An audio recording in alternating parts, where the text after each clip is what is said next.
Mirza Ghalib street অগ্নিকাণ্ডের পর তৎপর প্রশাসন একের পর এক হোটেল, লজ ও রেস্তোরাঁ পরিদর্শন করে চক্ষু চরকগাছ তদন্তকারী কমিটির।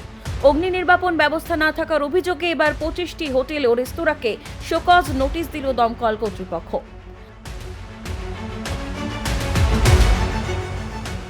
গত 19শে আগস্ট কলকাতার মির্জা গালিব স্ট্রিটের হোটেল শিখাইনে অগ্নিকাণ্ডের ঘটনায় বেঘোরে প্রাণ হারিয়েছেন 9 জন। মৃতদের মধ্যে 8 জন ছিলেন বাংলাদেশি। এবার তাদের মধ্যেই বেশ কয়েকজনের দেহ ফিরল বাংলাদেশে। ঘোজাডাঙ্গা সীমান্ত দিয়ে দেহ ফিরল সাতক্ষীরার বাসিন্দা আলিমুজ্জামান ও শেখ সারিন সাইদের। অন্যদিকে পেট্রাপোল সীমান্ত দিয়ে ফিরল মোহাম্মদ আকরাম এবং আফসানা শারমিরের কফিনবন্দি দেহ।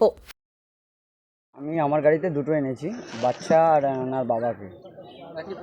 হ্যাঁ, একই ফ্যামিলি। আমাদের আরও দুটো গাড়ি আসছে পিছনে।